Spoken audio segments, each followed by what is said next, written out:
横渡虚空。若雷霆小世界，竟可将雷道法则烙印虚空。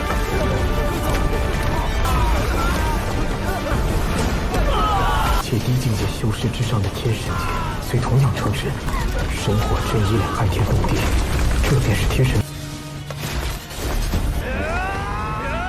走。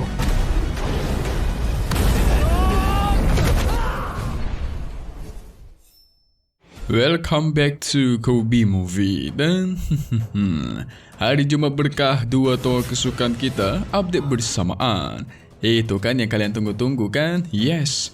Maka hari ini di part 130 episode 132-nya kita semua bakal melihat Shahao dan si pohon iblis akhirnya bekerja sama guys. Kok bisa? Padahal kan sebelumnya musuhan ya kan?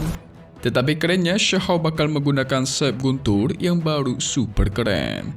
Selain itu dia bakal bertemu dengan dua dewa dan yang paling penting adalah Shahao bakal bertemu dengan cinta lamanya guys. Cie.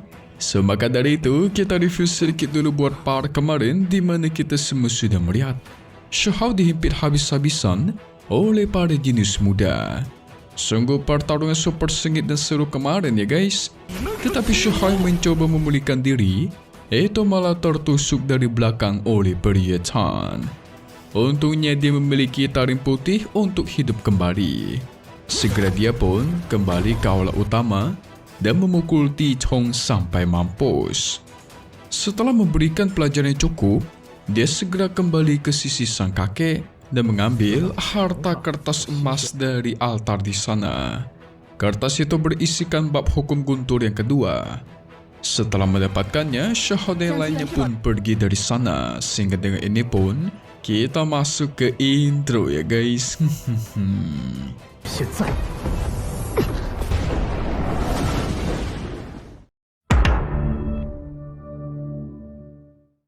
Singkat cerita, Shahao dan lainnya pun pergi ke tempat lain. Mereka sampai ke alam rahasia pemulihan Yontian. Di sini Shahao mengeluarkan dua kertas emas yang berisikan metode rahasia hukum guntur. Tetapi lagi asik memperhatikan kertas emas itu, tiba-tiba kertasnya bereaksi dan armor hitam Shahao pun aktif dengan sendirinya. Kedua kertas emas Shahao memberikan tampilan dari istana Kaisar Guntur. Atau lebih tepatnya, ini merupakan tempat buat ke-10 Kaisar Guntur berlatih di zaman kuno guys. Bisa dibilang ke-10 Kaisar Guntur sangat terkenal karena mereka berhasil mencapai pencerahan tertinggi di dalam metode Guntur. Kalau diperhatikan lebih dalam, di sana ada sosok Yontian Supreme. Itu guys, yang berdiri di tengah dikelilingi oleh guntur hijau. Ini keren banget. Sehingga dengan ini jelas Yontian Supreme pernah mengalahkan musuh super kuat dan mendapatkan metode gunturnya. Shahao yang sedang asik melihat pencerahan dari sang Yontian Supreme, mereka tidak sadar ada monster katak emas yang sudah memantau dari kejauhan. Waduh. Dan benar aja, segera si katak menggunakan lidah panjangnya ingin mencuri kedua kertas emas Kaisar Guntur. Nasib untung Shahao lebih cepat, tapi sang katak langsung menerjang ingin memakan Shahao. Tapi tiba-tiba duar. Dia diserang oleh pohon iblis darah sampai menjadi abu. Si pohon pun muncul di hadapan Shahao, tentu membuat mereka semua ketar-ketir. Sang pohon mengatakan agar tidak perlu khawatir. Kita merupakan orang-orang yang ditakdirkan, jadi tenang saja. Dalam artian dia nggak mau menyakiti mereka guys. Si pohon pun menjelaskan kalau dia ini merupakan benih dari tanah yang tidak bertuan. Secara tidak sengaja jatuh ke dalam armor yang Shahao gunakan, dan armor itu dibawa oleh Yontian Supreme ke dunia rahasia ini.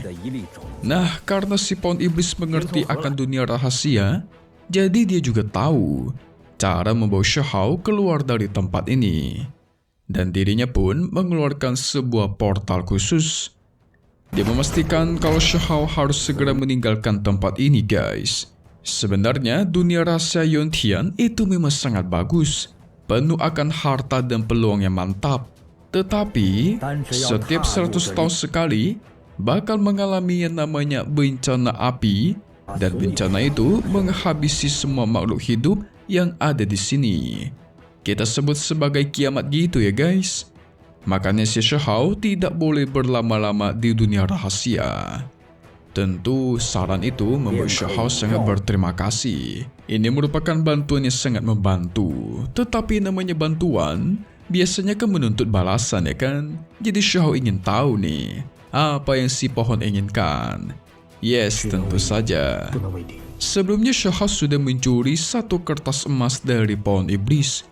Jadi dia ingin melihat satu kertas emas lainnya milik Shihao. Dengan begitu, maka adil sudah. 上次见面你取主，不知便可以绕开出口。 Tidak ada pilihan, Shihao pun menunjukkannya. Tetapi sang pohon juga ingin agar Shihao membantunya menyempurnakan latihan milik sang pohon dengan menggunakan air guntur dari tungku pil miliknya Shihao. Dan dia pun setuju.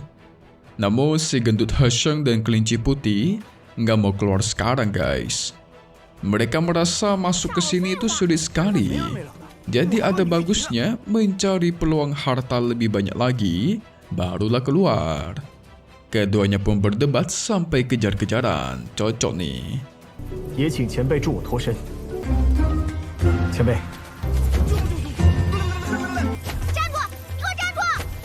Shihao tidak mau membawa waktu. Segera dia gunakan air guntur surgawi miliknya dan dia siram ke dalam tubuh sang pohon iblis. Nah, tungku pil Shihao itu sebenarnya memiliki air surgawi dengan nafas dewa bercampur dengan lumpur kuning guys. Yang pohon iblis tahu, lumpur kuning itu berasal dari sisa-sisa era abadi. Itu era udah kuno banget tuh. Si pohon pun menjelaskan ada zaman apa saja. Sembari menjelaskan, mereka masuk ke dalam portal ingin keluar dari dunia rahasia.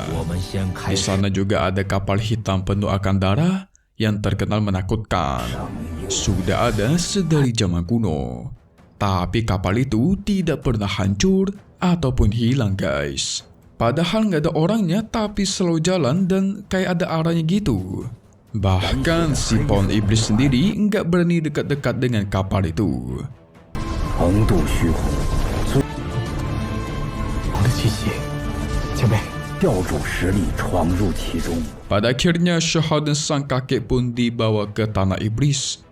Disinilah tempat agar Shihao bisa keluar dari dunia rahasia. Karena misi sudah selesai, maka si pohon iblis pun pergi dari sana. 天才大战， 前辈， Si kakek tiba-tiba melompat ke dalam magma gunung yang ada di sana. Ternyata dia bisa merasakan tempat di sana penuh akan energi. Dan energi itu bisa menekan kekuatan yin di dalam tubuh sang kakek. Buset, bermandikan air lava guys. Kalau orang biasa udah langsung jadi tengkorak tuh. Jadi lava ini sangat bagus buat mereka berlatih metode guntur. Segera Shihao mengeluarkan kertas emasnya dan berlatih. Proses pun dimulai. Shihao mencapai ke tingkat jalan guntur menuju kehampaan. Wah, ini mencapai ke level selanjutnya nih. Makin overpower dah metode gunturnya Shihao. 我雷霆小世界，尽可将雷动法则烙印虚空。 Dan akhirnya proses pun sudah selesai. Shihao mencoba menggunakan kekuatan gunturnya dari atas langit menyambar langsung ke tubuh Shihao dan membentuk sayap guntur yang super keren. Mantap nih. Tetapi tampaknya Shihao penuh akan pikiran lain. Yang ternyata dia itu pengen mengikuti turnamen ke-3000 negara alam atas. Turnamen para jenius. Tentu si kakek mendukung keputusan sang cucu. Tetapi dia tidak ingin sang kakek ikut guys. Karena lava gunung di sini itu sangat bagus buat sang kakek melakukan pemurnian. Menekan rasa sakitnya dan energi yin yang ada di dalam tubuh sang kakek. Jadi akan lebih baik si kakek tetap di sini. Sang kakek sempat berpikir sebentar, Pada akhirnya dia merasa bangga kepada cucunya. Jadi dia menuruti apapun kata Shahao, membiarkan Shahao pergi dan dia terus menetap di sini. 却又能思虑周全。主，爷爷真的不应该离，可助爷爷压制体内阴气。 Shahao pun melanjutkan perjalanan seorang diri, guys. Dia melihat di atas langit ada terjadi sebuah keanehan seperti sebuah visi gitu. Selain itu, ada kelompok pedagang yang dilindungi oleh para tentara bayaran di hadapan dirinya. 会如此杂乱，那群寻求佣兵庇护的一个人始终太过显眼。 Shahao pun mencoba berbaur dengan mereka. Kalian mesti ingat ya guys, ini sudah keluar dari dunia rahasia, jadi sudah tidak ada hubungannya lagi dengan tempat Yontian Supreme. Dan di tempat ini sama sekali tidak bisa terbang, karena ada formasi khusus yang menekan makhluk-makhluk terbang. 无论能穿越古剑， Shahao terus menguping pembicaraan orang-orang di sini. Tetapi tiba-tiba dia melihat ada seorang wanita cantik yang lewat dengan rambut berwarna ungu yang sungguh anggun. Apa jangan-jangan dia si Yunsi ya guys? Wanita kedua Shahao dulu di alam bawah setelah Huoling Earth. Kalian lupa kan sama si Yunsi kan? Coba kita lihat apakah benar ataukah bukan. Singkat cerita, saat selesai istirahat, Shahao mencoba melihat wanita berambut ungu dengan pupil gandanya. Dan dia bisa melihat, itu benar Yunsi guys. Waduh. Cewek kedua Shahao dulu nih. CLBK guys, cinta lama bersemi kembali. Tetapi Shahao melihat Yunsi menyembunyikan identitasnya. Jadi Shahao tidak mau ganggu. Namun tiba-tiba dari atas langit muncullah sosok pedang raksasa. Kalau dinilai dari kekuatannya, ini sudah mencapai dewa. Wah, ini kuat banget nih. Karena hanya butuh satu serangan, hampir semua tentara bayaran di sana itu auto meninggoy. Untungnya beberapa dari mereka masih bisa selamat.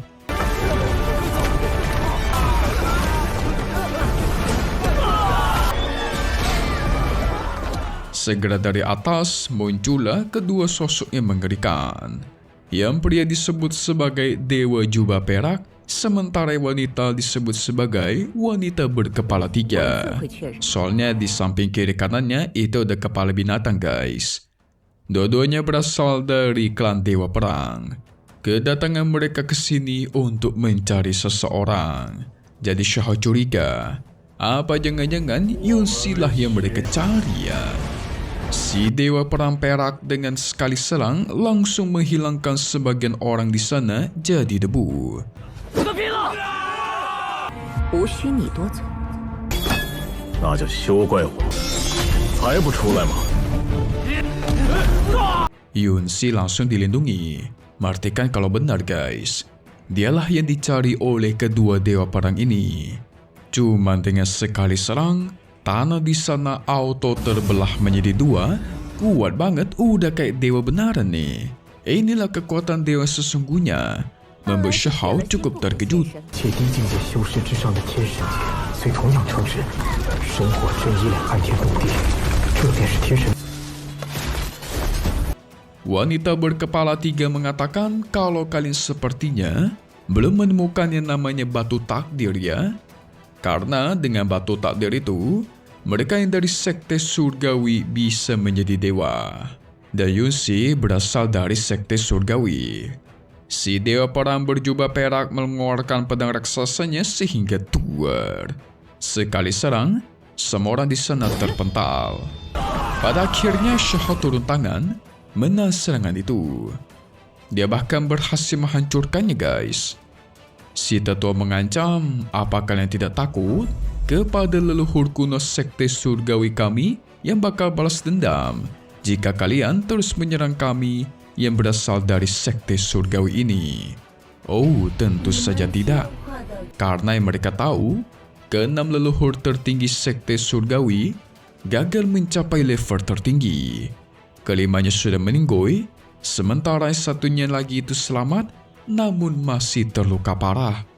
Menyadari kalau itu bahaya, segera Shahao membawa pergi Yunsi dari sana. Sementara si wanita berkepala 3 mengeluarkan serangannya guys, yaitu sosok kepala gajah dan cuma butuh satu serangan sehingga tuar. Waduh, auto meninggoy semua nih. Tersisa Yunsi dan Shahao seorang.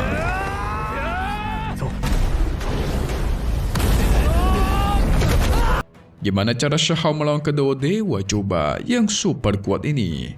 So mari kita masuk ke bagian review buat part 131 episode 133-nya di minggu depan lagi nih guys. Oke guys, jadi Shahao bakal menyelamatkan Yunsi dengan sayap gunturnya.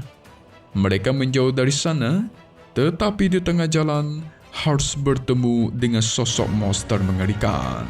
Seperti sosok gorila api bertanduk. Wah, ini cocok buat lawan si Mao Qiu nih. Ngomongin Mao Qiu, kangen juga ya.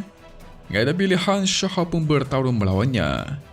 Mungkin dari situlah Shahao dan Yunsi bakal jujur satu sama lain dan menunjukkan identitas asli mereka guys. Tetapi lagi asik berduaan, tiba-tiba muncul berbagai musuh yang mencari Yunsi. Gak ada pilihan, Shahao pun turun tangan melawan mereka. Sehingga pertarungan sengit pun terjadi dan tuar. Seperti biasa guys, update lagi nanti untuk part 131, episode 133 yang kalian tunggu-tunggu di hari Jumat. Dan seperti biasa di siang hari. Tetapi satu hal yang pasti, cuma di sini ya. Thank you buat kalian semua yang nonton dan selalu support channel Mimin. Semoga kalian semua sehat selalu. Memang pamit undur diri dulu. Kita bakal ketemu lagi di video-video selanjutnya. Oke kalau gitu, see you guys.